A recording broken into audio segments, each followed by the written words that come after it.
Basic concept of taxation, chapter number 4।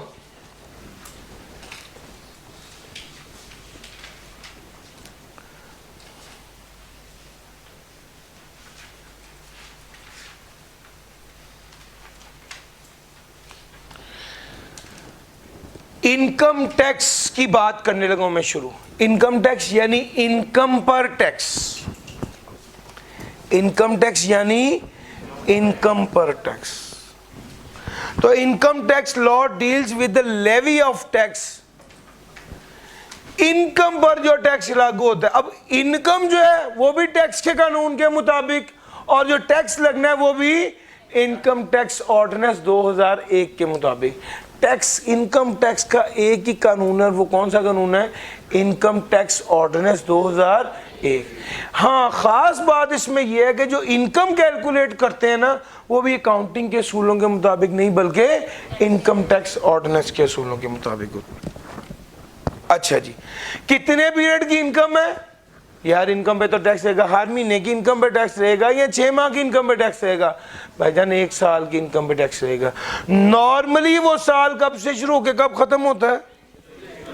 भाईजान normal tax year कहते हैं उसको। ये 1 जुलाई से शुरू होकर 30 जून पर जाता है। नॉर्मल टैक्स ईयर 1 जुलाई से शुरू होकर 30 जून पर जाता है।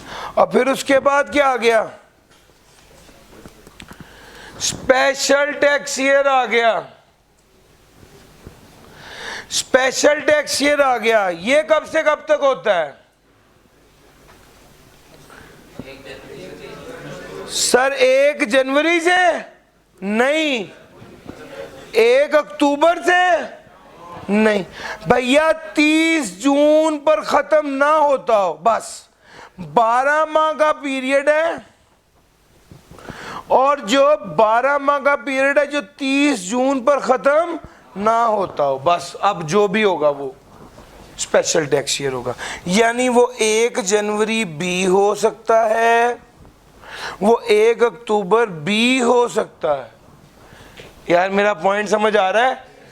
1 जुलाई से 30 जून के अलावा जो पीरियड भी होगा वो स्पेशल टैक्स ईयर होगा। अच्छा, टैक्स वालों ने तो कहा है कि 1 जुलाई से 30 जून, ये इसके अलावा क्या है? भाईजान स्पेशल इजाजत लेनी पड़ेगी।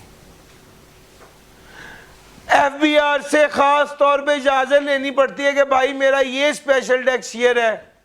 कुछ तो ऐसे हैं जहां पर एफबीआर ने खुद ऑलरेडी इजाजत दे दी है, जैसे बैंक वालों को इजाजत दे दी है कि वो 1 जनवरी से 31 दिसंबर तक का हिसाब करें, जैसे इंश्योरेंस वालों को इजाजत दे दी है 1 जनवरी से 31 दिसंबर वाला हिसाब करें, जैसे शुगर मिल को इजाजत दे दी है 1 अक्टूबर से 30 सितंबर तक का हिसाब करें, जैसे राइस एक्सपोर्टर को इजाजत दे दी है कि 1 जनवरी से 31 दिसंबर तक का हिसाब करें। ये इजाजत टैक्स वालों ने दे दी हुई है। टैक्स वाले किसी भी पर्सन या क्लास ऑफ पर्सन, जब भी आप ये लफ्ज़ पढ़ें आपको इसका मतलब पता होना चाहिए। पर्सन का मतलब होता है एक, क्लास ऑफ पर्सन का मतलब होता है कैटेगरी। ये भाई बैठे हैं याकूब, और ये सारे कौन बैठे हैं? CA student. सीए स्टूडेंट एक कैटेगरी है। मेरी बात समझ आ रही? पर्सन या class of person. Habib bank is a person. All banking companies in Pakistan, समझ आ रही? ये फर्क है दोनों में। तो टैक्स वाले किसी पर्सन या क्लास ऑफ पर्सन को कह सकते हैं, वो कहते हैं यार सारे टेक्सटाइल मिल वाले जो हैं वो मिसाल के तौर पे 30 सितंबर को रिटर्न, 30 सितंबर तक अपना साल ले जाएंगे, यानी 1 अक्टूबर से 30 सितंबर तक अपना साल मनाएंगे। तो वो उसके लिए टैक्स वालों ने अलाउ कर दिया, ऐसा हो जाएगा तो उनको स्पेशल टैक्स ईयर अलाउ हो जाएगा। वरना अभी तक सिर्फ ये जो इदारे आपको बताएं इनके लिए टैक्स ईयर अलाउ है। उसके अलावा आप क्या, उसके अलावा कोई बंदा चाहे कि उसका टैक्स ईयर तब्दील हो जाए तो क्या हो सकता है? टैक्स ईयर तब्दील हो सकता है। भाईजान उसका क्या तरीक़ेकार है? आपको कमिश्नर के पास जाना पड़ेगा। सर अगर आप चाहते हैं कि आप नॉर्मल टैक्स ईयर से स्पेशल टैक्स ईयर पर चले जाएं या स्पेशल टैक्स ईयर से नॉर्मल टैक्स ईयर पर चले जाएं, तो आपको क्या करना पड़ेगा? आपको कमिश्नर को दरख्वास्त देनी पड़ेगी। कमिश्नर क्या देखेगा?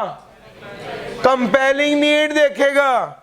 सर जी अगर कंपेलिंग नीड है या नहीं है, अगर वाकई कंपेलिंग नीड होगी तो commissioner change, if allowed by the commissioner change tax year will start. Compelling need होगी तो चेंज टैक्स ईयर स्टार्ट हो जाएगा, और अगर कंपेलिंग नीड होगी तो चेंज टैक्स ईयर स्टार्ट हो जाएगा।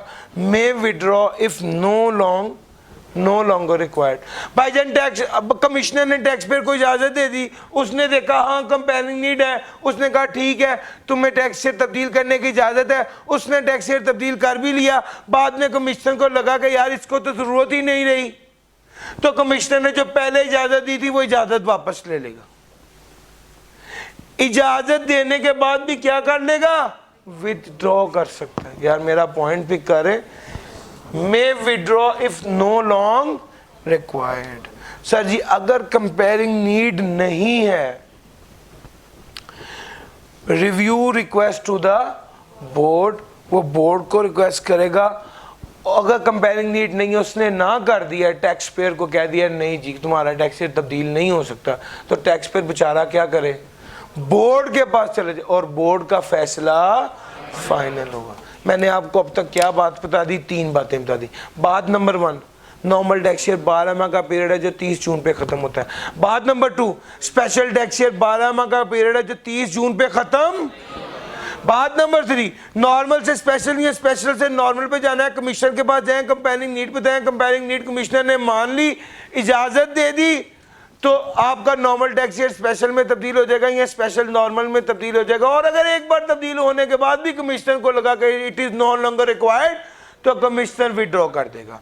अगर कमिश्नर को कंपेयरिंग नीड बताए, कमिश्नर एग्री ना हुआ, सेटिस्फाइड नहीं हुआ, तो कमिश्नर इजाजत नहीं देगा। इस केस में कहां चले जाएंगे, बोर्ड के पास, बोर्ड का फैसला।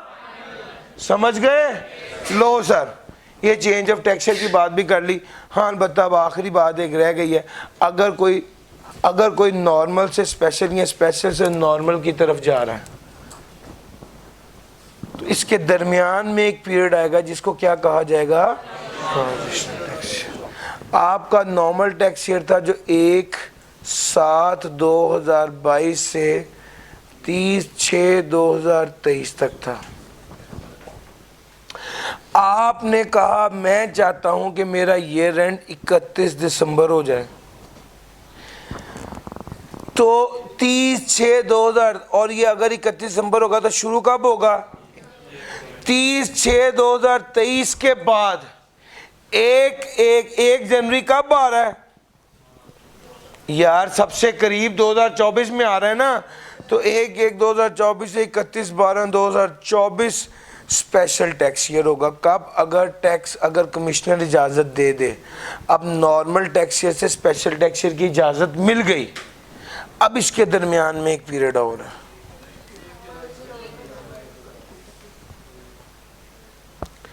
एक जुलाई 2023 से 31 दिसंबर 2000। ये क्या है, ये ट्रांजिशनल टैक्स। यार पॉइंट समझ आ गया, ये पुराना टैक्स ईयर खत्म होने के बाद और नया टैक्स ईयर शुरू होने से पहले का जो दरमियानी पीरियड है, इसे ट्रांजिशनल टैक्स ईयर कहा जाता है। और इस टॉपिक की आखिरी बात, इस टैक्स ईयर को डिनोट किससे करेंगे, शो किससे करते हैं। जब हम कहते हैं ना टैक्स ईयर 2023, इसका मतलब है इसको डिनोट किया गया है, टैक्स पीरियड को। टैक्स ईयर 2023 का मतलब ये समझा जाता है कि आप बात कर रहे हैं 1 जुलाई 2022 से 30/6, यार यही मतलब है ना, तो आप उसको डिनोट कर देते हैं टैक्स ईयर 2023 से। अच्छा वो कहता है नॉर्मल टैक्स ईयर को किससे डिनोट करना है, वो तो कोई मसला नहीं है, जिससे खत्म हुआ है उसको उसी से डिनोट करते हैं। नॉर्मल टैक्स ईयर को किससे खत्म करना है, नॉर्मल टैक्स ईयर जिस साल खत्म होता है उसको उसी साल से डिनोट करते हैं। स्पेशल टैक्स ईयर को कैसे डिनोट करना है, उसने कहा भैया स्पेशल टैक्स ईयर को डिनोट करने के लिए आपको देखना पड़ेगा, क्या देखना पड़ेगा कि भाईजान इसका डेट ऑफ ईयर एंड क्या है।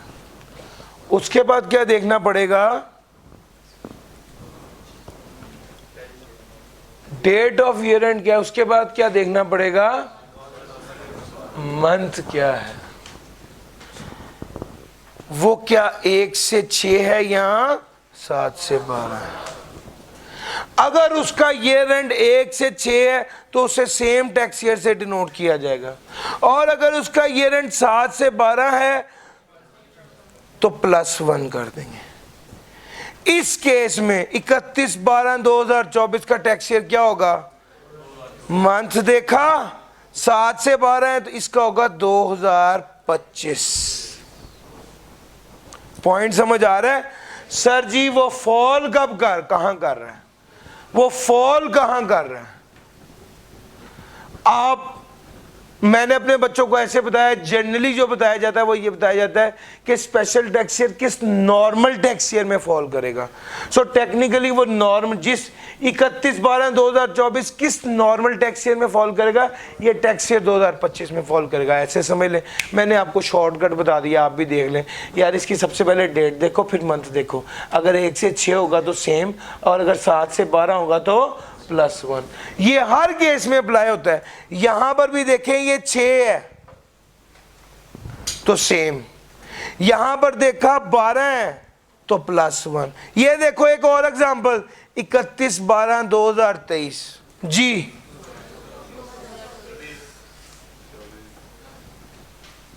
सात से 12 है तो 1 ऐड कर। यार पॉइंट समझ आ गया? इसको इससे डिनोट करते हैं, शो किए किससे किया जाता है? इससे किया जाता है। ये टैक्स ईयर के बाद से टोटल डिस्कशन थी, फ्रीक्वेंटली आने वाला सवाल है। एक बार आया जिन नॉर्मल टैक्स ईयर बताएं, स्पेशल टैक्स ईयर बताएं, एक बार उसने तीनों लिखे और नीचे बताया चेंज करना है। 11 नंबर का सिर्फ यही वाला आया हुआ था सवाल। तो भाई आपको ये क्रैम होना चाहिए पक्का, समझ के साथ क्रैम करते हैं तो कम टाइम लगता है, अगर समझ नहीं होगी तो बड़ा ज्यादा टाइम लग जाएगा। लो सर, इनकम की बात करने लगा, और इनकम में बात करने लगा हूं टोटल इनकम की। स्ट्रेट अवे इनकम से मुराद है वो अमाउंट जो चार्जेबल टू टैक्स है, वो इनकम है। वो अमाउंट जिस पर टैक्स लगता है वो इनकम है। वो अमाउंट जिस पर एफटीआर के जरिए टैक्स कलेक्ट या डिडक्ट हो वो इनकम है। वो अमाउंट जिसको ट्रीट किया जाए इनकम। बाज़ औक़ात अब एसबीआई वालों ने मुझे गाड़ी दी हुई है, ये गाड़ी इनकम नहीं है, लेकिन टैक्स वाले इसको सहूलत करके इनकम ट्रीट करते हैं। तो टैक्स वाले जिस चीज़ को इनकम ट्रीट करते हैं उसे भी इनकम समझा जाता है। यार मेरा पॉइंट समझ आया? जिसको ट्रीटेड एज इनकम करें वो भी इनकम है। और लॉस ऑफ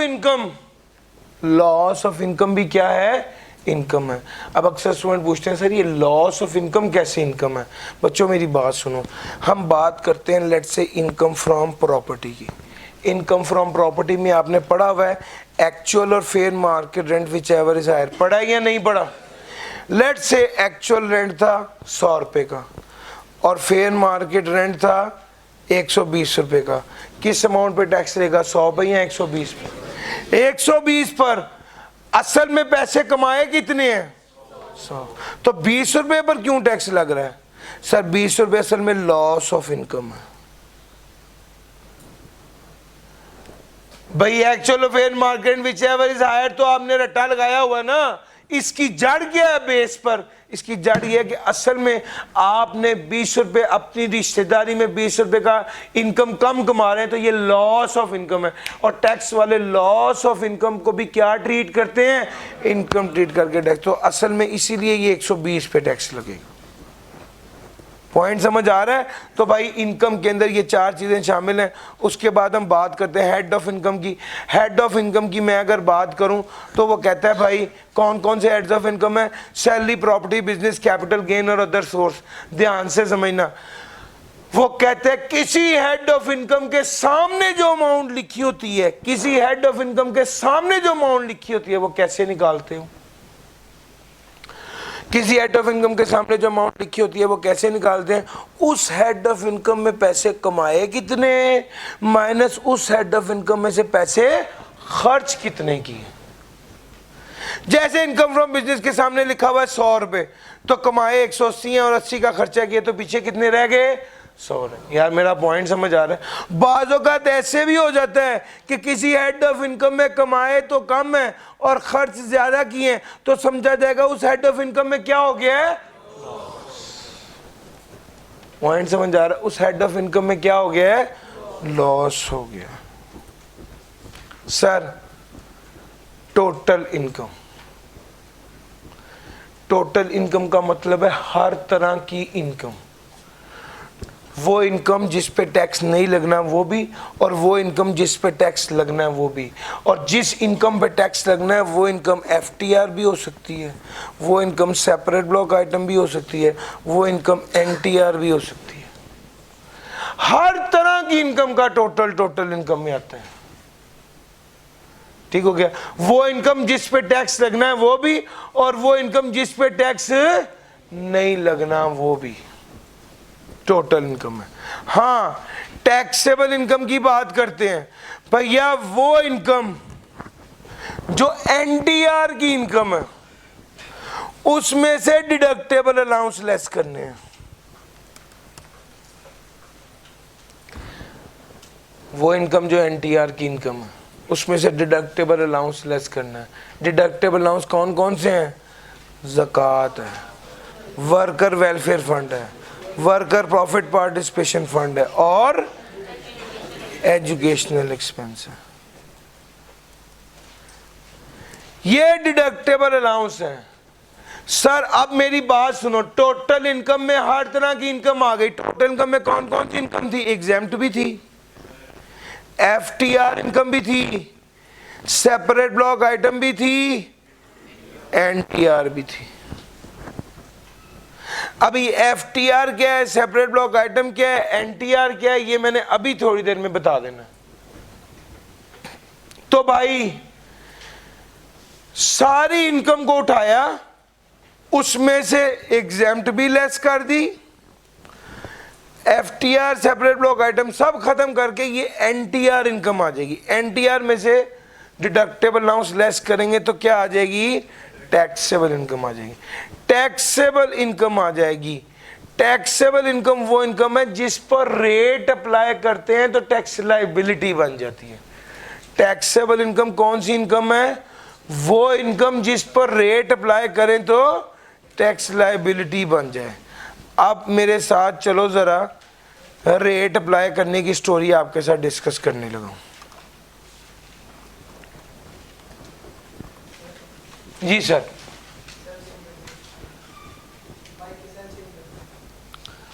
कर ले। टैक्सेबल इनकम से टैक्स लायबिलिटी कैलकुलेट करने में इस बार चेंज आया और वो थोड़ा सा अनयूजुअल है। सो मुझे ये आई एम अफ्रेड कि ऐसा ना हो कि आप लोग पेपर में गलती करें, ख़ास तौर पे वो बच्चे जिन्होंने पिछले अटेम्प्ट में क्लासेस लिया और इस बार क्लासेस नहीं ली, तो मुझे डर लगता है कि वो कहीं टैक्स लायबिलिटी को कैलकुलेट करते हुए गलती ना करें। इसमें दो तीन चीज़ें बड़ी सीरियस चेंज हैं। एक तो सिंपल, आपने जितनी टैक्सेबल इनकम होती है उस बेस पर स्लैब आइडेंटिफाई करके रेट लगा देते हैं, ये तो बात सीधी सीधी है। डिफरेंट कहाँ पे आया है, सबसे पहले डिफरेंस आया है कि भाई अगर किसी की इनकम 10 मिलियन से ज्यादा होगी तो उस पर हाई अर्नर सरचार्ज लगेगा। अगर किसी बंदे की इनकम 10 मिलियन से ज्यादा होगी, चाहे सैलरीड हो चाहे नॉन सैलरीड हो, तो उस पर क्या लगेगा, हाई अर्नर सरचार्ज लगेगा। और वो कितना होगा, जितनी उसकी टैक्स लायबिलिटी कैलकुलेट हुई होगी उसके 10% के बराबर। 10% of the gross tax liability. मिसाल लीजिए, एक बंदे की इनकम है 11 मिलियन और वो सैलरीड है, तो बताइए उसकी टैक्स लायबिलिटी कितनी होगी, जरा जल्दी कर दीजिएगा। उसकी टैक्स लायबिलिटी होगी 7 lakh plus 35% of 11 million minus 4.1 million. जी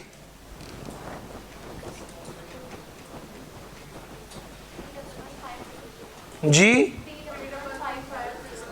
311,000,000। अच्छा जनाब 11 मिलियन पे टैक्स लाइबिलिटी आई है 311,500,000। अच्छा इस टैक्स लाइबिलिटी में आपने टैक्स लाइबिलिटी जो है वो इतनी आई है, बट ये फाइनल लाइबिलिटी नहीं होगी।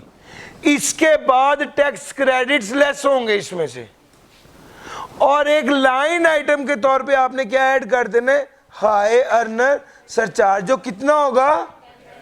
अब आपको एक बात बताऊं, उसने लफ्ज लिखा हुआ है क्रॉस लाइबिलिटी, यानी इस अमाउंट का इसमें से टैक्स क्रेडिट लेस करने के बाद जो लाइबिलिटी बनेगी वो नहीं, ग्रॉस इसका 10%, कि कितना बनेगा 3,115। और पॉइंट समझ आ रहा है? लो सर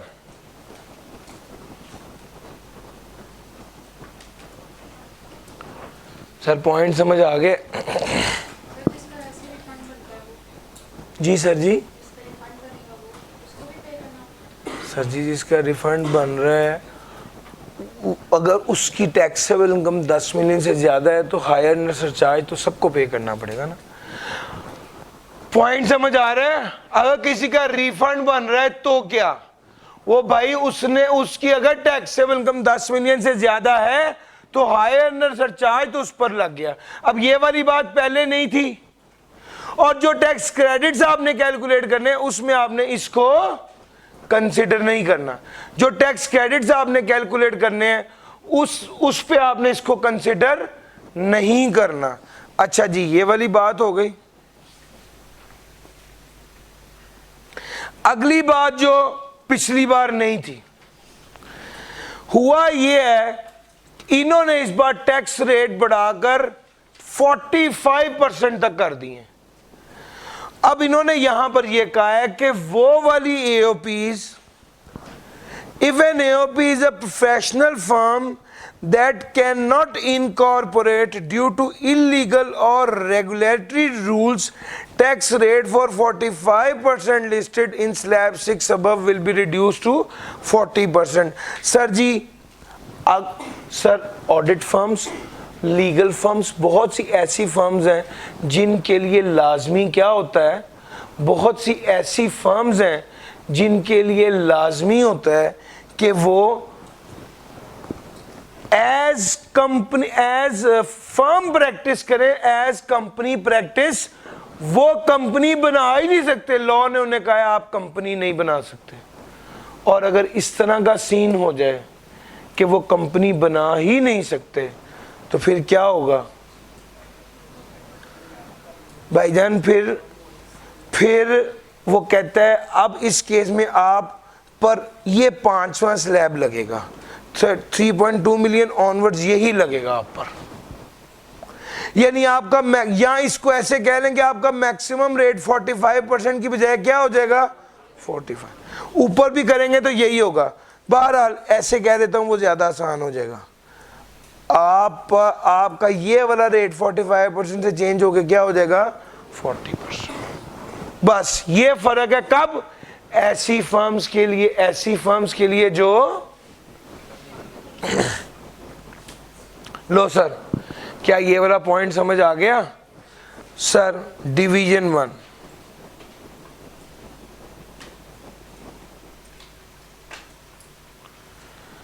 मैं आपको टोटल इनकम पढ़ा चुका, मैं आपको टैक्सेबल इनकम पढ़ा चुका, मैं आपको टैक्सेबल इनकम से टैक्स लायबिलिटी तक पढ़ा चुका। यस और नो? लो सर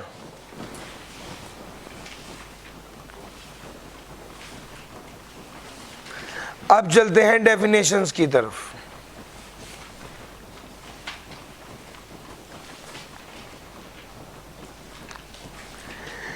डेफिनेशंस में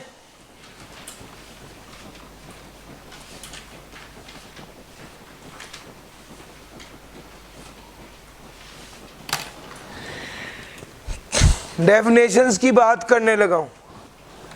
डेफिनेशन में सबसे पहले आ गई पर्सन की डेफिनेशन।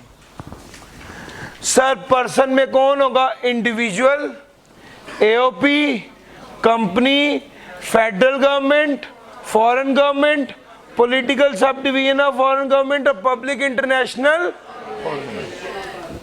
ये पर्सन की डेफिनेशन है। फिर उसके बाद हमने बात की थी एओपी। एओपी में भी 4 लोग होते हैं। पहला फर्म, दूसरा हिंदू अनडिवाइडेड फैमिली, तीसरा आर्टिफिशियल ज्यूरिडिकल पर्सन, चौथा anybody of form formed under a foreign law but does not include a company. Sir ji partnership असल में एओपी होती है, या कोई भी ऐसा इदारा जो कि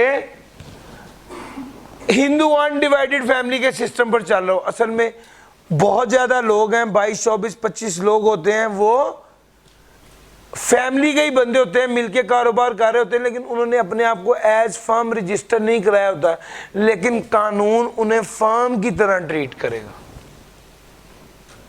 और कोई ऐसा इदारा जो फॉरेन लॉ के तहत बना है और कंपनी नहीं है, तो वो फिर उसे क्या ट्रीट किया जाएगा? एओपी ट्रीट किया जाएगा। और आर्टिफिशियल ज्यूरिडिकल पर्सन, कोई भी ऐसा इदारा जिसकी कानूनी हैसियत है, जो कोई भी ऐसा इदारा जिसकी कानूनी हैसियत है, जो केस कर भी सकता है और जिस पर केस किया भी जा सकता है, और वो एज कंपनी रजिस्टर नहीं है, तो वो फिर क्या समझा जाएगा? उसको एओपी समझा जाएगा। सर जी उसके बाद अगली जो डेफिनेशन इंपॉर्टेंट है वो कंपनी की डेफिनेशन है। इसमें 11 आइटम्स हैं, और चूंकि ये मुश्किल होती थी बच्चों के लिए याद करनी, तो मैंने एक निमोनिक बना दी है, MCB, NBFC non banking finance company वाला, और एलपीटीएस लाहौर पब्लिक ट्रांसपोर्ट सर्विस। ये ना, ये जो बस चलती है रेड कलर की, वो ये वाली कंपनी की होती है। याद रखने के लिए मैंने ये आपको बताया एमसीबी, एनबीएफसी, एलपीटीएस।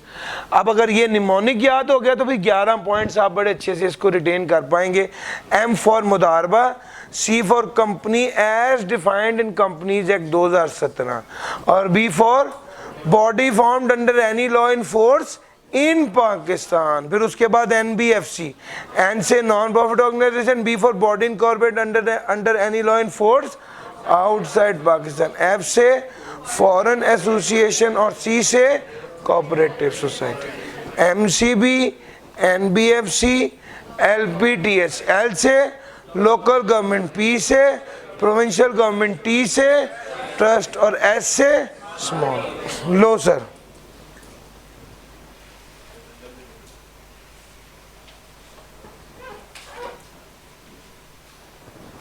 हाँ भाई वो मुश्किल तो नहीं लगा। MCB, NBFC, LPTS. लो सर, कंपनी के फौरी बाद बनता है, हम पब्लिक कंपनी की डेफिनेशन पढ़े। One of the most important definitions, conceptually भी इंपॉर्टेंट है, और इनकम टैक्स की सबसे इंपॉर्टेंट डेफिनेशन है पब्लिक कंपनी। क्योंकि अगर आप में से किसी ने कंपनी लॉ पढ़ा हुआ है तो भाई वो वाली डेफिनेशन अपने पास ही रखिए, टैक्स में तो टैक्स वाली चलेगी।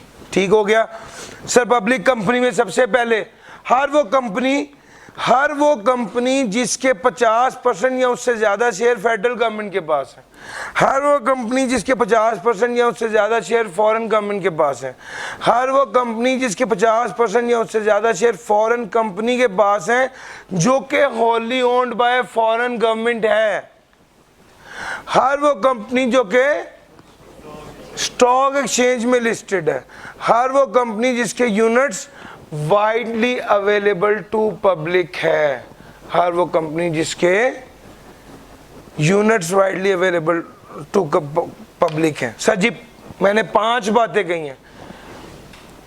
50% या उससे ज्यादा शेयर फेडरल गवर्नमेंट के पास हो, वो कंपनी जिसके 50% या उससे ज्यादा शेयर फॉरेन गवर्नमेंट के पास हो, जिसके 50% या उससे ज्यादा शेयर ऐसी फॉरेन कंपनी के पास हो जो कि wholly owned by listed on the stock exchange, जो स्टॉक एक्सचेंज पर लिस्टेड। और आखिरी क्या है?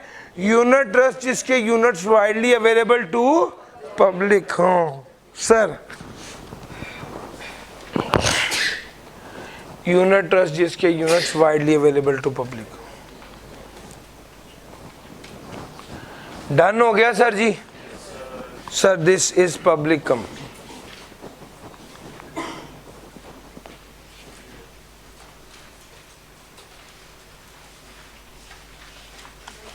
पब्लिक कंपनी समझ आ गया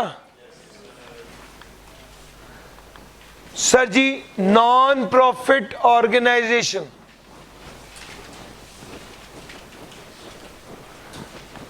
नॉन प्रॉफिट ऑर्गेनाइजेशन जी सर जी, ट्रस्ट और यूनिट ट्रस्ट दोनों करानी है और मैं एक तरतीब से चल रहा हूं। Non profit organisation sir ji, सबसे पहली बात है non profit organisation means any person other than an individual. सबसे पहली शर्त यह है कि वो पर्सन इंडिविजुअल ना हो। अब जब मैंने कहा पर्सन अदर देन इंडिविजुअल, तो अब आपके ज़हन में वो रॉ पर्सन नहीं होना चाहिए। आपको पता है पर्सन में 7 लोग शामिल हैं, अभी पढ़ाया ना, इंडिविजुअल, अभी company, federal government, foreign government, political sub division of foreign government और पब्लिक इंटरनेशनल ऑर्गेनाइजेशन। इन 7 में वो कहते हैं कोई भी हो सकता है लेकिन वो इंडिविजुअल नहीं हो सकता। दूसरा मकसद religious, educational, charitable, welfare, development और प्रमोशन ऑफ एमेच्योर स्पोर्ट। तीसरा रजिस्टर्ड हो नॉन प्रॉफिट ऑर्गेनाइजेशन। चौथा approved by the commissioner on application made by such person and none of the assets of such person are available for private benefit. और 5वीं बात ये है यहां पर भाईजान, कोई भी एसेट प्राइवेट बेनिफिट के लिए अवेलेबल ना हो बल्कि इदारे के लिए इस्तेमाल हो रहा हो। ये नॉट फॉर प्रॉफिट ऑर्गेनाइजेशन। ठीक हो गया सर जी? अच्छा जी, ट्रस्ट और यूनिट ट्रस्ट सर जी, ट्रस्ट एक बड़ा कॉन्सेप्ट है, एक पूरा कानून है, 1881 है शायद ट्रस्ट का, जिसमें वो बताता है कि ट्रस्ट में असल में 3 तरह के लोग होते हैं। एक ऑनर ऑफ ट्रस्ट, एक ट्रस्टी और एक। अब इसके पूरे कॉन्सेप्ट को डिस्कस करना हमारा टारगेट नहीं है।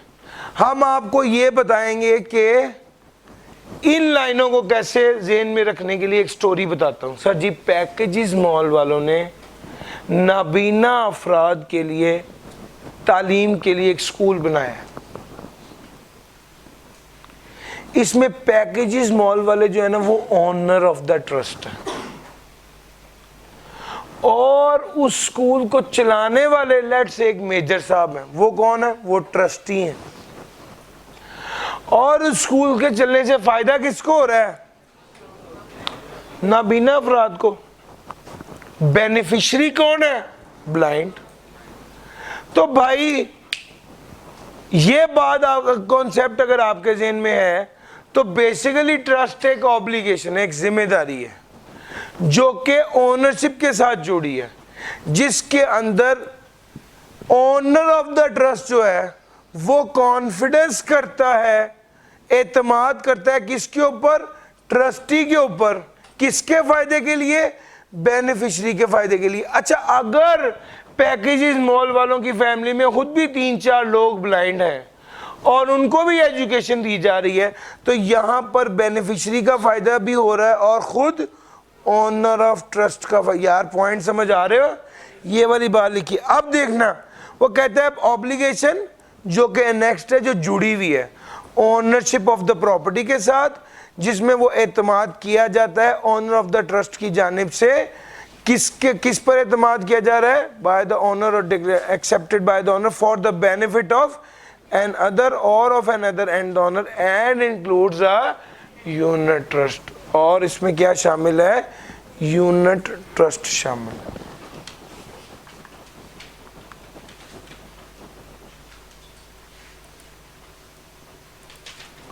और समझ आ रहा है? ये सर ट्रस्ट की डेफिनेशन।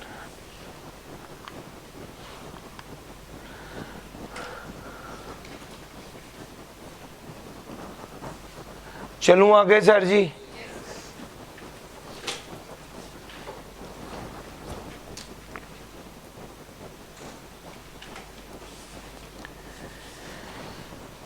अच्छा जी, अब इसके बाद मैं आगे चलता हूं। यूनिट ट्रस्ट क्या है, मैं इसको समझाने के लिए एक दूसरी एग्जांपल पिच करता हूं। फिर वही बात है, बात बड़ी है, म्यूचुअल फंड यूनिट ट्रस्ट होते हैं क्या है, मैं कौन से, मेरा टारगेट है कि ये वाली लाइनें आपको किसी तरह समझा दूं और याद हो जाएं बस। सर जी, आपको पता है कंपनी में मलकियत के लिए क्या चीज होती है जो मलकियत को शो करती है? शेयर्स। और अगर कंपनी प्रॉफिट कमाए तो किस बंदे को कितना प्रॉफिट मिलेगा? जितनी उसकी शेयर होल्डिंग होगी उतना उसको प्रॉफिट भी मिलेगा और उतने उसके एसेट्स भी होंगे। यार मेरा पॉइंट समझ आ रहा है? बिल्कुल इसी तरह, बिल्कुल इसी तरह।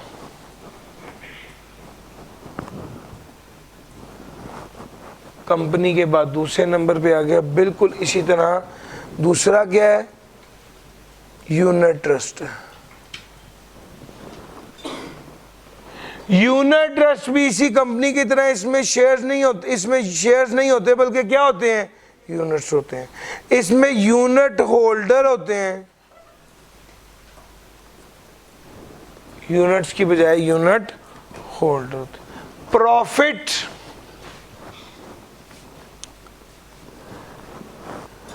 कितना प्रॉफिट मिलेगा? वो कहते हैं जितनी यूनिट होल्डिंग होगी उतना प्रॉफिट मिलेगा। कितने एसेट्स मिलेंगे? जितनी यूनिट होल्डिंग हो, जितने यूनिट होल्डर होते हैं, यूनिट होल्डिंग होती उतने एसेट्स मिलते हैं। और सर समझ आ रही है? वो कहता है यूनिट ट्रस्ट एक ट्रस्ट है जिसमें बेनिफिशियल इंटरेस्ट यानी मालिकाना हकूक को तकसीम किया जाता है यूनिट्स में, such that the entitlement of the beneficiaries to income or capital are determined by the number of units held. Sir मुश्किल तो नहीं लग रहा? सर ये unit trust.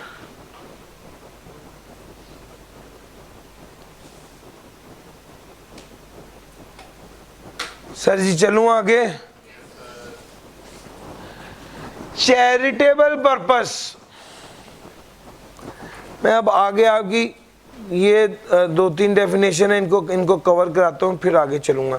Sir charitable purpose क्या है? जो भी पर्पस, कोई भी ऐसा जिससे अवाम का फ़ायदा हो रहा हो, रिलीफ मिले पुअर के लिए या जनरल पब्लिक का फ़ायदा हो रहा हो।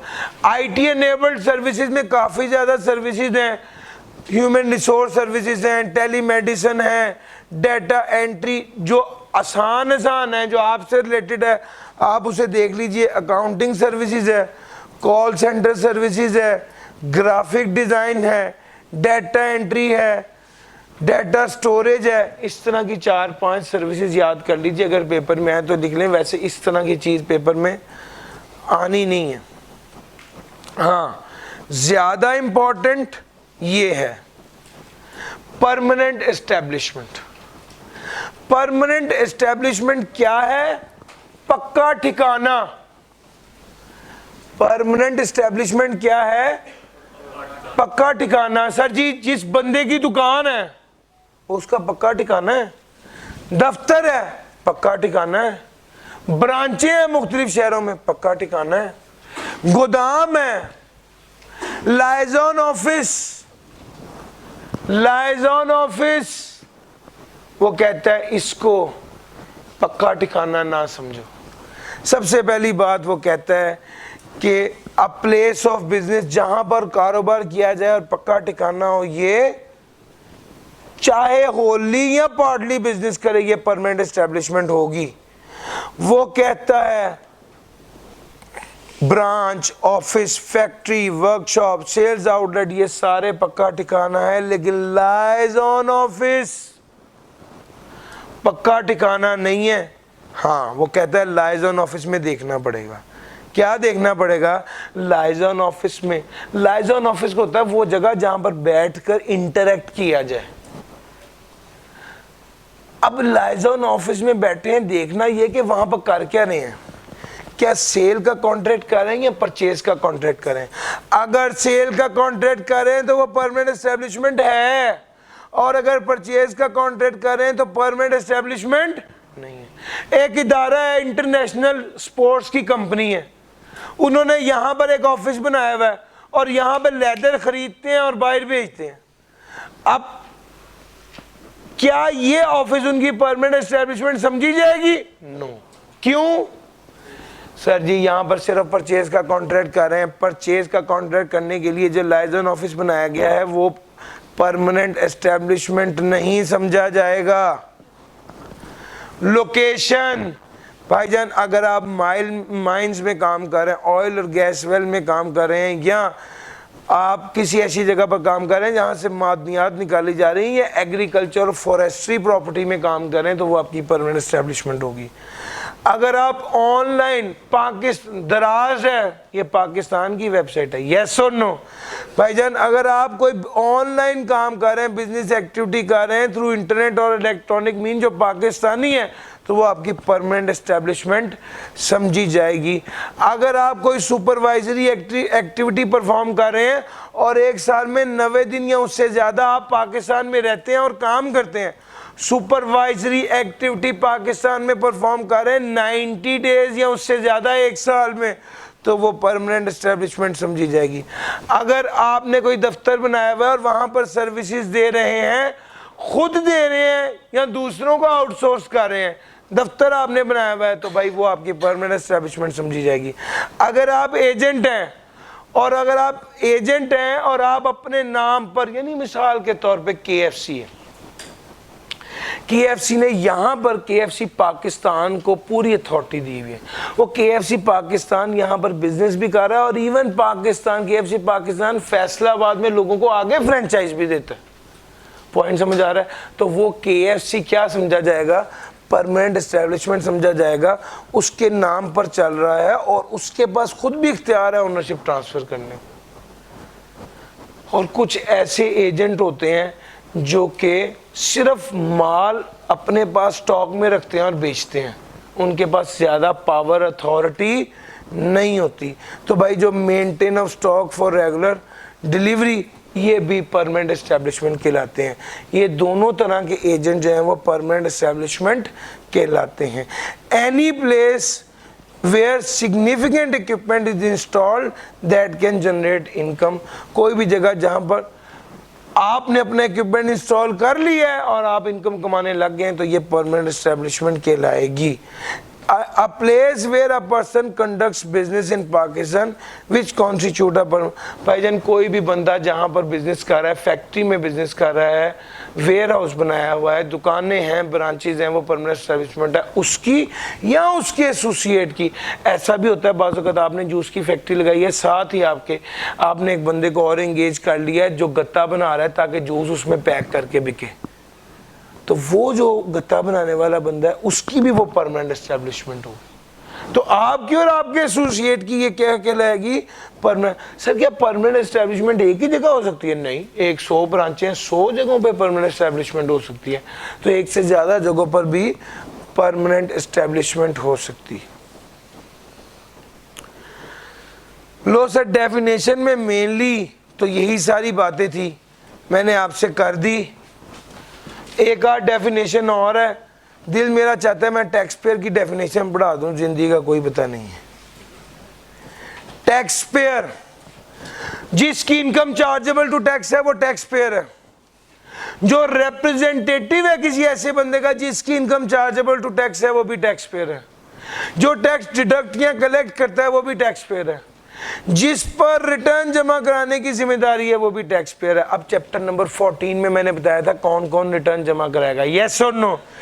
भाईजान जो जिसकी अमाउंट चार्जेबल टू टैक्स है, वो जो ऐसी अमाउंट कमाता है जो चार्जेबल टू टैक्स है।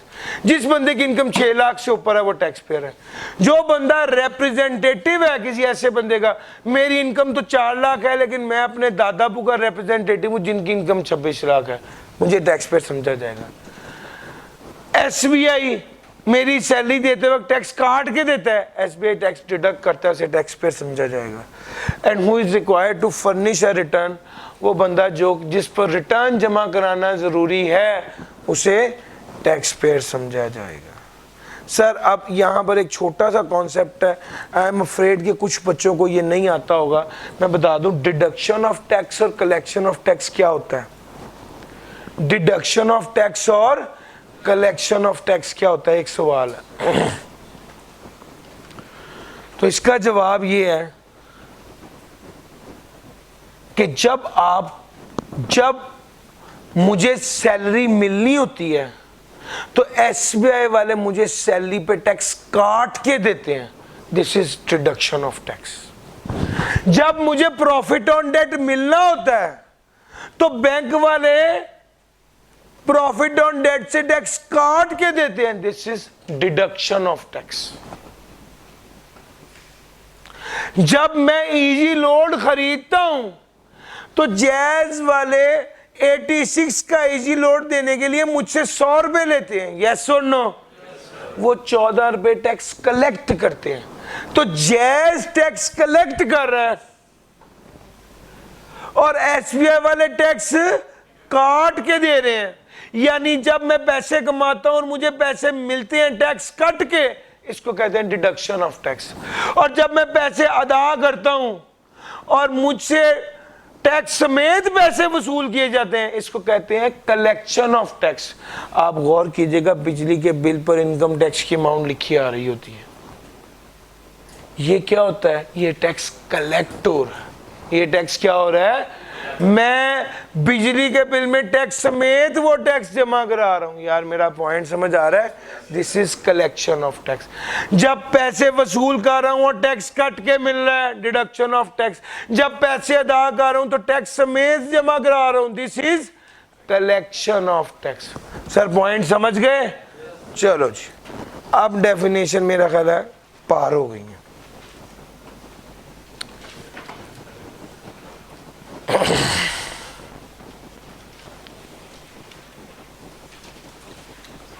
लो सर जी, रेजिडेंट। सर जी रेजिडेंट नॉन रेजिडेंट का सीन क्या है, जरा इसको देख लीजिए। सबसे पहली बात है, रेजिडेंट कहते हैं रिहायशी को। वो बंदा जो पाकिस्तान का रिहायशी है, वो बंदा टैक्स देगा पाकिस्तान में, चाहे उसने पैसा पाकिस्तान से कमाया या बाहर से कमाया। यानी पाकिस्तान के रिहायशी की इनकम टैक्सेबल इन पाकिस्तान होगी, चाहे पाकिस्तान सोर्स इनकम हो या फॉरेन सोर्स इनकम हो। नॉन रेजिडेंट वो बंदा जो पाकिस्तान के रिहायशी नहीं है, जिसकी पाकिस्तान सोर्स इनकम तो टैक्सेबल है। वो बंदा जो पाकिस्तान के रिहायशी नहीं है, वो जो पाकिस्तान से पैसे कमाएगा उस पर तो टैक्स लगेगा, लेकिन जो फॉरेन से पैसे कमाएगा उस पर टैक्स नहीं लगेगा। तो भाई रेजिडेंट पाकिस्तान सोर्स इनकम तो टैक्सेबल इन पाकिस्तान है, लेकिन foreign source income taxable in Pakistan नहीं है। Non resident Pakistan source income तो टैक्सेबल इन पाकिस्तान है, लेकिन foreign source income taxable in Pakistan, उल्टा नहीं बोल दिया मैंने। रेजिडेंट वो है जिसकी पाकिस्तान सोर्स इनकम भी टैक्सेबल इन पाकिस्तान है और फॉरेन सोर्स इनकम भी टैक्सेबल इन पाकिस्तान है। मैं एक बात करना चाहता हूं, और वो ये है कि इसकी world wide income taxable in Pakistan है, जबकि नॉन रेजिडेंट उसकी पाकिस्तान सोर्स इनकम तो टैक्सेबल इन पाकिस्तान है, लेकिन foreign source income taxable in Pakistan नहीं है। एक जुमला और आपको दे रहा हूं, सुनिएगा। नॉन रेजिडेंट की foreign source income taxable in Pakistan नहीं होती, इसके अलावा हर बंदे की हर तरह की इनकम टैक्सेबल इन पाकिस्तान होती है। नॉन रेजिडेंट की foreign source income taxable in Pakistan नहीं होती, इसके अलावा हर बंदे की हर तरह की इनकम टैक्सेबल इन पाकिस्तान होती है। अब सवाल ये है कि सर पता कैसे चलेगा कि कोई रेजिडेंट है या नहीं है? तो भाई एक टेबल है, आपके साथ शेयर कर रहा हूँ। स्टेप नंबर 1, सबसे पहले ये देखना, कोई पता कैसे चलेगा कि कोई रेजिडेंट है या नहीं है? तो इसका जवाब है, हर वो बंदा फेडरल और हर वो बंदा जो फेडरल या प्रोविंशियल गवर्नमेंट का एम्प्लॉय होगा, हर वो बंदा जो फेडरल और प्रोविंशियल गवर्नमेंट का एम्प्लॉय होगा उसे रेजिडेंट समझा जाएगा। बहस खत्म। दूसरे नंबर पे हर वो बंदा जिसका physical stay in Pakistan 182 days से ज्यादा होगा, उसे रेजिडेंट समझा जाएगा। स्टेप 2। तीसरे नंबर पे हर वो बंदा जिसका जो पाकिस्तान का सिटीजन तो है, किसी दूसरे मुल्क का रेजिडेंट नहीं है, किसी दूसरे मुल्क में स्टे 182 डेज से ज्यादा नहीं है, उसे भी रेजिडेंट समझा जाएगा। सरकारी मुलाजिम भी रेजिडेंट है, 182 डेज से ज्यादा वाला भी रेजिडेंट है, 182 डेज से कम हो लेकिन पाकिस्तान का सिटीजन हो, किसी दूसरे मुल्क का रेजिडेंट ना हो, किसी दूसरे मुल्क में स्टे 182 डेज से ज्यादा ना हो, तो उसे भी क्या समझा जाएगा? यार मेरा पॉइंट पिक कर रहे हो? अब इसके अलावा क्या कहा जाएगा? वो अगर ये भी नो हो गया तो फिर वो नॉन रेजिडेंट है। तो इस तरतीब, ये नक्शा अगर आप अपने दिमाग में रखें, इसका स्क्रीनशॉट शेयर कर दीजिएगा, ये आप अपने दिमाग में रखें और इसको ज़हन में लेके चलें। इंशाल्लाह आपका कोई न्यूमेरिकल कभी गलत नहीं होगा। अलबत्ता इसमें से ज़्यादातर केस स्टडी आती है। अगर 10 बार सवाल आया है तो 8 बार केस स्टडी आई है। अच्छा, इसमें ख़ास बात क्या है मैं बताता चलूँ। सर जी, अगर वो आपको अपने पूरे साल का स्केड्यूल दे रहा है तो there should be no ifs and buts. जब वो आपको ये कह रहा है कि 1 जुलाई का वो इधर था, फिर सितंबर, अक्टूबर, नवंबर, सारे साल का उसने बता दिया। अब आप साल के बाद कहें अगर ऐसा होता तो ऐसा हो जाएगा, भाई ऐसा होते का क्या मतलब है? जब उसने आपको पूरे साल की डिटेल बता दी है तो पूरे साल की डिटेल बताने का मतलब है कि अब आपका जवाब यहाँ रेजिडेंट होना चाहिए या नॉन रेजिडेंट होना। हाँ, अगर वो कहे जी साल में 2 माह वो बाहर गया था इंग्लैंड, तो पता नहीं है क्या किया उसने, लेकिन अगर वो पूरे साल की डिटेल आपको बता रहा है तो उसमें इफ्स एंड बट्स नहीं होने चाहिए। और इस बार मैं एक्सपेक्ट कर रहा हूँ कि इसमें से सवाल आ रहा होगा। रेजिडेंट इंडिविजुअल मैंने आपको बता दिया। ये टेबल अगर आपके दिमाग में होगा, आपको एक और बताऊं, अगर वो आपको बता दे सरकारी मुलाजम है तो फिर डेज कैलकुलेट करने की जरूरत नहीं है। हाँ, जब डेज कैलकुलेट कर रहे हो तो फिर एक ही चीज है, हर तरह का दिन काउंट होना है, सिर्फ एक दिन काउंट नहीं होना, इन ट्रांजिट वाला। यही है ना बात, हर तरह का दिन काउंट होना है लेकिन इन ट्रांजिट वाला दिन काउंट नहीं होना। और इन ट्रांजिट भी क्या है, जरा ध्यान से सुनो। एक बंदा शारजा से लाहौर आया है और लाहौर से यूके गया है, ये इन ट्रांजिट है, ये वाला दिन काउंट नहीं होना। लेकिन अगर एक बंदा लाहौर से कराची गया और कराची से यूके गया है तो क्या ये वाला दिन काउंट होगा? यस।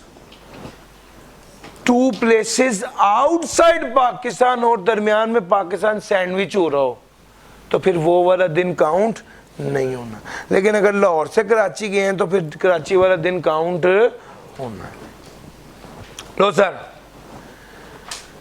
ये भी कॉन्सेप्ट ऑफ ट्रांजिट भी डिस्कस हो गया आपके साथ। उसके बाद आगे चलते हैं रेजिडेंट कंपनी। सर, जो प्रोविंशियल या लोकल गवर्नमेंट है वो रेजिडेंट कंपनी है, जो कि पाकिस्तान कंपनीज एक्ट 2017 के मुताबिक जो कंपनी रजिस्टर्ड हुई है वो भी क्या होगी? रेजिडेंट कंपनी होगी। तीसरी बात, हर वो इदारा, हर वो कंपनी जिसकी कंट्रोल एंड मैनेजमेंट कहाँ हो? होल इन पाकिस्तान हो। कितने टाइम के लिए? जितने भी टाइम के लिए। पूरा साल पाकिस्तान रहना जरूरी नहीं है, 1 माह के लिए पाकिस्तान में थी, 11 माह लंदन थी, तो क्या वो रेजिडेंट कंपनी होगी? यस, अगर उसकी कंट्रोल एंड मैनेजमेंट होल इन पाकिस्तान हो। What is control and management? आमतौर पे एक चीज कही जाती है, हेड ऑफिस। हेड ऑफिस में कंट्रोल एंड मैनेजमेंट हो रही होती है, और अगर वो पाकिस्तान में है चाहे थोड़ा अरसा भी है तो वो क्या होगा? वो रेजिडेंट कंपनी होगी। रेजिडेंट एओपी इसके उल्टा है। रेजिडेंट एओपी में वो कहता है कंट्रोल एंड मैनेजमेंट होली और पार्टली, सिर्फ ये फर्क है। ये देखो, ये होली था और ये क्या है? होली और पार्टली। एट एनी टाइम ये क्या होगा? ये रेजिडेंट एओपी होगी। Computation of tax liability and tax rates.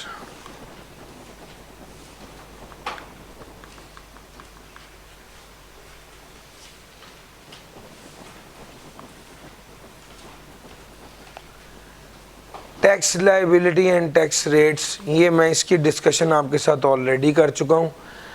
और एक कीमती टॉपिक आपके साथ डिस्कस करना है जो आज का सबसे इम्पोर्टेंट डिस्कशन है, FTR और सेपरेट ब्लॉक आइटम।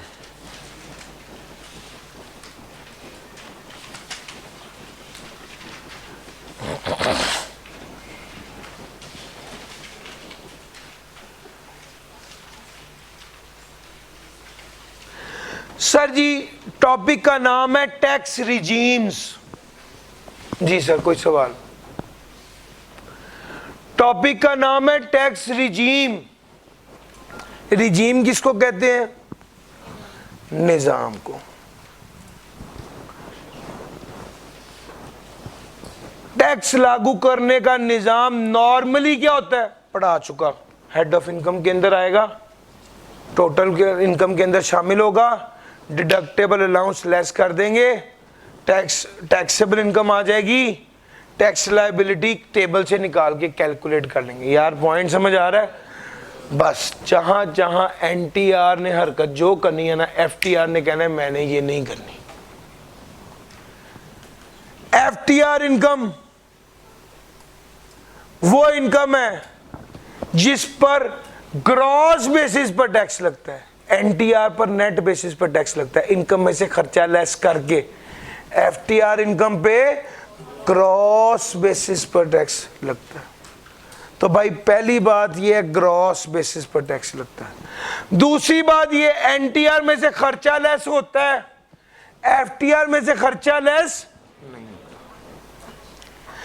तीसरी बात ये, NTR लॉस को एडजस्ट करता है, FTR लॉस को एडजस्ट नहीं करता। चौथी बात है, NTR में से डिडक्टेबल अलाउंस लेस होता है, FTR में से डिडक्टेबल अलाउंस लेस नहीं होता। पांचवी बात है, NTR टैक्स लायबिलिटी में से टैक्स क्रेडिट को लेस करता है, FTR टैक्स लायबिलिटी में से टैक्स क्रेडिट को लेस नहीं करता। सबसे अहम बात, FTR में हमेशा टैक्स कट के मिलता है। FTR में हमेशा टैक्स, इसको कहते हैं tax is deducted at source, आपको टैक्स कट के मिलता है। और जो टैक्स कट जाता है वो नॉन एडजस्टेबल होता है। नॉन एडजस्टेबल का मतलब है उसका कोई रिफंड नहीं मिलता। FTR में टैक्स कट के मिलता है और जो टैक्स कट जाता है उसका कोई रिफंड नहीं होता। NTR में टैक्स अगर कट कर मिले तो वो एडजस्टेबल होता है, उसका रिफंड मिल जाता है। सर जी अब एक बात याद रखना, FTR की सबसे बड़ी निशानी है टैक्स कट के मिलेगा। अगर टैक्स कटे बगैर आपको इनकम आए तो वो FTR नहीं है। NTR में टैक्स कट भी सकता है और नहीं भी कट सकता। अगर NTR में भी टैक्स कटा है तो भी फर्क है। FTR में टैक्स कटा है तो वो नॉन एडजस्टेबल है, कोई रिफंड नहीं मिलेगा। NTR में टैक्स कटा है तो वो रिफंड मिलेगा, वो एडजस्टेबल होता है। सर असल बात पता है क्या है? FTR और टैक्स डिडक्शन है, FTR इनकम है तो टैक्स कट के ही मिला होगा, अगर टैक्स नहीं कटा तो वो FTR है ही नहीं। NTR के अंदर टैक्स कटा है तो कोई बात नहीं, वो क्या होगा? एडजस्टेबल होगा। सर जी यहां पर ये सारी बातें उसने आपके साथ लिखी हुई हैं, मैंने आपके साथ डिस्कस कर दी। अब सर ये तो जी मुसीबत में डाल दिया, मैं कैसे पता चलेगा कि FTR कौन सा NTR कौन सा है? कोई मुसीबत नहीं है, ये 6 चीजें FTR है बस। Commission, brokerage, export, prize and winnings, dividend, Pakistan source royalty of non resident, fee for technical service for, ये सारा कुछ FTR है। बाकी सब क्या है? बाकी सब NTR है। अब हम जब यहां से निकले और बात की कि भाईजान FTR NTR, तो दरमियान में एक तीसरी बात भी आ गई। ये क्या है भाई? सर ये दरमियान वाली चीज है, ना ये पूरा NTR है ना ये पूरा FTR है। सर जी गौर से देखना, NTR में खर्चा माइनस होता है, FTR में खर्चा माइनस नहीं होता, सेपरेट ब्लॉक आइटम में खर्चा माइनस होता है। हेड ऑफ इनकम में आता है NTR, सेपरेट ब्लॉक आइटम में भी आता है, सेपरेट ब्लॉक आइटम भी हेड ऑफ इनकम में शामिल होता है। एफटीआर याद रखना किसी हेड ऑफ इनकम में शामिल नहीं होता। एफटीआर इनकम, अच्छा एनटीआर इनकम टोटल इनकम में शामिल होती है, एफटीआर इनकम टोटल इनकम में शामिल होती है, separate block item total income में शामिल होती है। लेकिन डिडक्टेबल अलाउंस सिर्फ एनटीआर में से लेस होता है, एफटीआर और सेपरेट ब्लॉक आइटम में से लेस नहीं होता। टैक्सेबल इनकम एनटीआर की होती है, इन दोनों की टैक्सेबल इनकम में सिर्फ एनटीआर इनकम होती है, यानी उसमें सेपरेट ब्लॉक आइटम और एफटीआर दोनों शामिल नहीं होती। सर खास बात यह है, एफटीआर पे भी रेट स्लैब वाला नहीं लगता। आपने भी स्लैब रेट देखे है ना स्लैब वाला रेट एफटीआर पे लगता है और ना ही स्लैब वाला रेट सेपरेट ब्लॉक आइटम पे लगता है। और टैक्स क्रेडिट एनटीआर में से लेस होते हैं, एफटीआर में से भी नहीं होते और सेपरेट ब्लॉक आइटम में से भी नहीं होते। अब आप कहेंगे सर अभी थोड़ी देर पहले तो आपने एफटीआर बताया था और अब आपने ये नई वैरायटी बता दी है। भैया एफटीआर की मेन शर्त क्या है, टैक्स कट के मिलेगा, और सेपरेट ब्लॉक आइटम में जरूरी नहीं है टैक्स कट के मिले। अलबत्ता सेपरेट ब्लॉक आइटम में भी गिनती की चीजें हैं, ये 6 आपके सामने लिख दी हैं। तो 6 एफटीआर वाली जेन में रख लो, 6 सेपरेट ब्लॉक आइटम जेन में रख लो, बाकी जो आएगा सारा एनटीआर हो। समझ गए? लो सर मैंने ये लिस्ट आपको भाई स्क्रीनशॉट शेयर करना है आपने। ये सर जी टर्मिनेशन बेनिफिट और अनअप्रूव्ड ग्रेच्युटी ये अंडर दैट सैलरी आता है। Profit on debt under that income from other source आता है। Gain on sale of property, gain on sale of security और डीम्ड इनकम ये सारे का सारा under the head capital gain आता है। मेरा पॉइंट पिक कर रहे हो? आपको मैंने आइटम्स भी बता दी और हेड्स ऑफ इनकम भी बता दिए कि कौन कौन से। स्क्रीनशॉट डन हो गया सर जी। ये एफटीआर की आइटम्स भी गिनती की हैं, सेपरेट ब्लॉक आइटम गिनती की आइटम्स हैं और हेड्स ऑफ इनकम भी बता दिए। लो सर ये हमारी डिस्कशन थी इसकी। अच्छा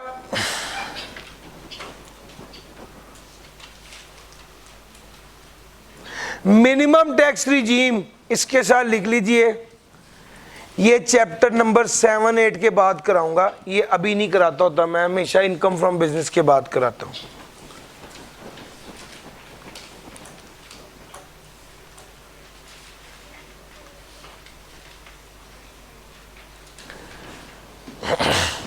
आगे कुछ आइटम्स हैं, अभी मैं उनको स्किप करके 8.2 की तरफ आ रहा हूं। मैंने नोट कर लिया है, उसका एक ब्लॉग वीडियो का शेयर करूंगा। 8.2 वुमेन एंटरप्राइज। सर जी वो एंटरप्राइज, वो इदारा जिसकी मलकियत औरतों के पास होती है, वो वुमेन एंटरप्राइज है। सर जी अगर एक सोल प्रोप्राइटर है तो वो औरत हो, अगर पार्टनरशिप है तो सारी पार्टनर्स औरतें हो, और अगर शेयर कंपनी है तो सारी शेयर होल्डिंग खवातीन के पास हो, तो ये वुमेन एंटरप्राइज कहलाते हैं। इसका फायदा क्या होता है? गवर्नमेंट चूंकि चाहती है कि वुमेन बिजनेस में आए, उसका फायदा ये होता है कि वुमेन को क्या दिया जाता है, 20 जितनी टैक्स लायबिलिटी बनेगी 25% क्या कर देंगे, माफ कर देंगे। शर्त क्या है? शर्त यह है कि वो 100% ओनरशिप खवातीन के पास। अब यहाँ पर एक मसला ये आ गया, जितने मर्द हज़रात हैं उन्होंने भी सोचा कि मैं अपनी बेगम के, अपनी अम्मी के, अपनी बहन के नाम कर देता हूँ। तो सर अब इसका सवाल ये कि उन्होंने कहा भाईजान ऐसा नहीं होगा।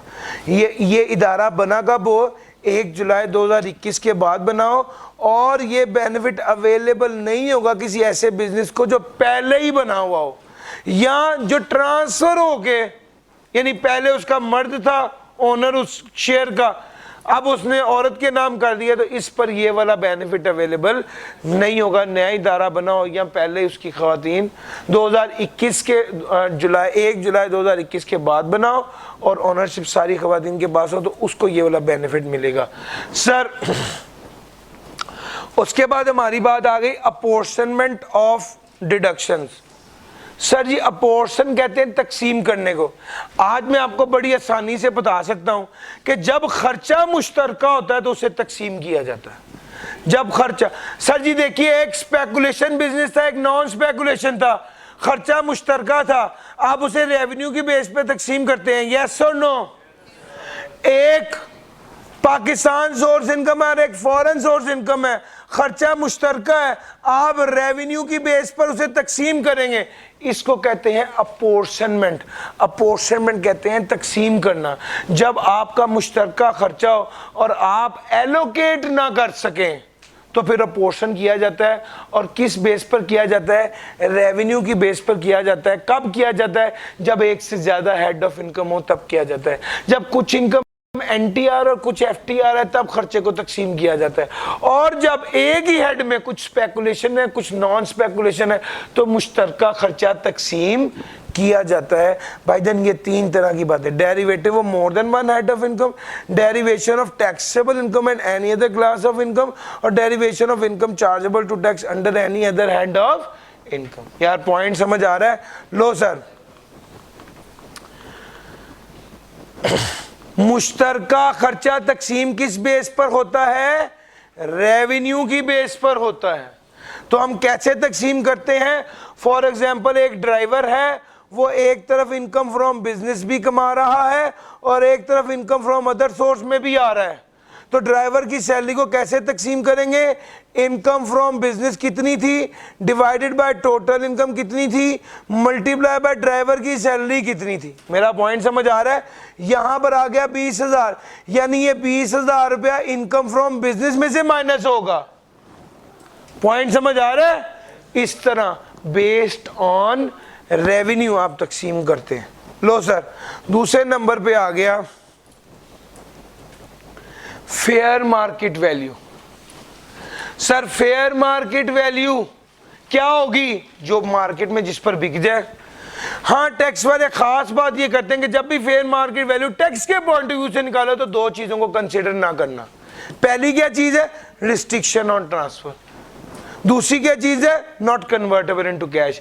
जब फेयर मार्केट वैल्यू टैक्स के पॉइंट ऑफ व्यू से निकाल रहे हो तो इन दोनों पहलुओं को कंसीडर नहीं करना। तीसरी बात, where the price referred above can not be determined ordinarily.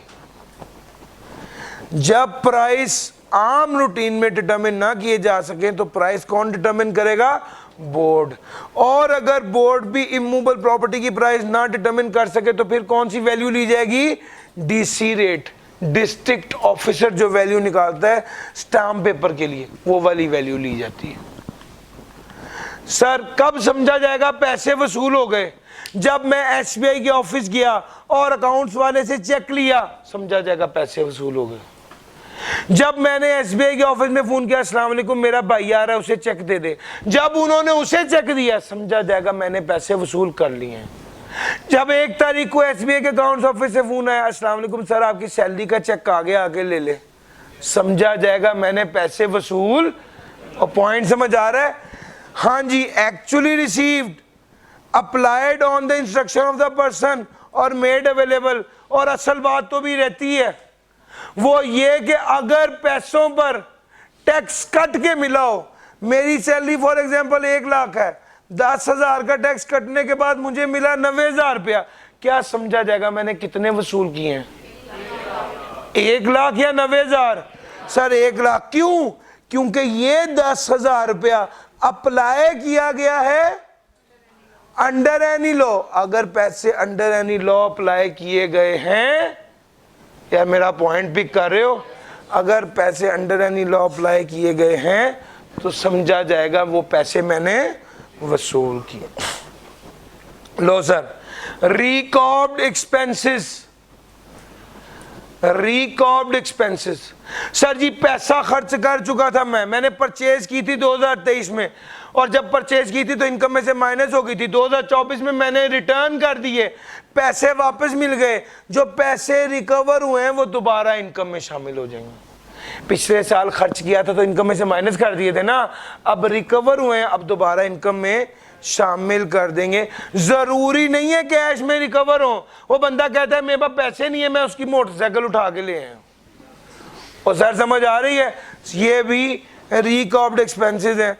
अच्छा जी, करेंसी कन्वर्जन, याद रखिएगा, टैक्सेबल इनकम टैक्स लायबिलिटी कभी डॉलर में नहीं हो सकती, कभी पाउंड में, कभी यूरो में नहीं हो सकती, हमेशा किस में होगी? पाकिस्तानी रुपये में होगी। अगर आपने डॉलर या यूरो में कोई चीज खरीद भी ली है तो भी वो कहता है भाईजान डॉलर यूरो को छोड़ दो, उसको पाकिस्तानी रुपए में कन्वर्ट करो। कैसे कन्वर्ट करेंगे? स्टेट बैंक ऑफ पाकिस्तान के रेट के मुताबिक कन्वर्ट करेंगे।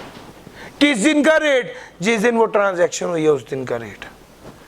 Cessation of head of income, sir जी एक हेड ऑफ इनकम अगर सीज हो गया है, अगर एक हेड ऑफ इनकम अगर सीज हो गया है तो फिर क्या होगा? सर वो कहते हैं अगर कोई हेड ऑफ इनकम सीज हो गया है और उसके बाद दोबारा उस हेड ऑफ इनकम से कोई इनकम आपको आ गई तो समझा जाएगा जैसे वो हेड ऑफ इनकम कभी सीज हुआ ही नहीं था। एक एग्जांपल मैं आपको, फॉर एग्जांपल टैक्स ईयर 2024 में मैं यहाँ पर पढ़ा रहा था और टैक्स ईयर 2025 में मैंने एसबीआई छोड़ दिया और मैंने अपना बिजनेस शुरू कर दिया। टैक्स ईयर 2026 को एसबीआई वालों को याद आया कि यार ये तो बड़ा अच्छा पढ़ाता था, उन्होंने एक इवेंट पर मुझे बुलाया और 5 लाख रुपए इनाम दिया। अब 2026 में मुझे 5 लाख रुपए इनाम दिया गया है एसबीआई की तरफ से, जो कि अगर मैं एसबीआई में काम करता होता तो इनकम फ्रॉम सैलरी के एड में आता है, यस और नो। लेकिन अब तो इनकम फ्रॉम सैलरी में है, तो नौकरी छोड़ दी हुई है, अब तो मेरा इनकम फ्रॉम बिजनेस है, तो वो 5 लाख रुपया किस हेड में टैक्स होगा? वो 5 लाख रुपया इनकम फ्रॉम सैलरी के एड में ऐसे टैक्स होगा जैसे मैंने कभी नौकरी छोड़ी नहीं थी। पॉइंट समझ आ रहा है? बिल्कुल इसी तरह, बिल्कुल इसी तरह। अब आपकी किताब की एग्जांपल और पास पेपर की एग्जांपल है कि एक बंदा, उसका शहद का कारोबार था, उसका दुकान को आग लग गई, सब कारोबार तबाह हो गया, उसने नौकरी शुरू कर दी। अगले साल उसको इंश्योरेंस क्लेम मिला, वो इंश्योरेंस क्लेम उसकी इनकम फ्रॉम बिजनेस के एड में ऐसे टैक्स होगा जैसे वो बिजनेस कभी खत्म हुआ ही नहीं। सर जी अगली बात, अब मैं ये वाली बात पूरी बता रहा हूं, पहले इनकम फ्रॉम बिजनेस नहीं पढ़ा होता था तो मैं थोड़ी बताता था। यार आपने इनकम फ्रॉम बिजनेस में पढ़ा है, आप एक्रूअल से रिसीट और रिसीट से एक्रूअल लेवल पर चलते हैं, जा सकते हो ना। जब आप एक्रूअल से रिसीट और रिसीट से एक्रूअल लेवल पर जाते हो तो देयर इज द रिस्क कि एक इनकम 2 बार टैक्स ना हो जाए, और देयर इज द रिस्क कि एक एक्सपेंस 2 बार इनकम में से माइनस ना हो जाए। वो कहता है भैया ध्यान से, अगर आपने रिसीट बेस पर इनकम को बुक किया है तो रिसीवेबल बेस पर दोबारा बुक नहीं करना, और अगर आपने पेड बेस पर एक्सपेंस को रिकॉर्ड किया है तो पेबल बेस पर एक्सपेंस को रिकॉर्ड नहीं करना। एक इनकम 2 बार ना रिकॉर्ड हो जाए और एक एक्सपेंस 2 बार बुक ना हो जाए। सर जी पॉइंट समझ आ रहा है? ये यहां पर था। अगर मैं इसके पास पेपर्स की बात करूं तो मेजर टॉपिक समझ लीजिए जिसमें से सवाल आना होता है। सबसे पहला टैक्स ईयर, दूसरा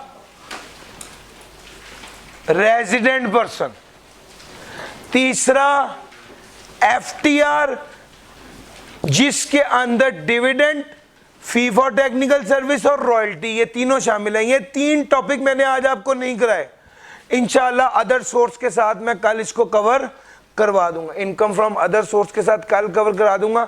अगर ये कल भी कवर ना हुए तो मैं आपके साथ वीडियो शेयर कर दूंगा। मेरी ख्वाहिश है कि मैं खुद करा दूं, वीडियो तक बात ना जाए। हाँ जी, फिर उसके अलावा आपका एफटीआर वाली बात हो गई, रेजिडेंट पर्सन वाली बात होगी। ये जो इसके अलावा टैक्सेबल इनकम और टैक्स लायबिलिटी है ना, ये बेसिकली सारा एप्लीकेशन आता है, इसका सवाल नहीं पूछा जाता।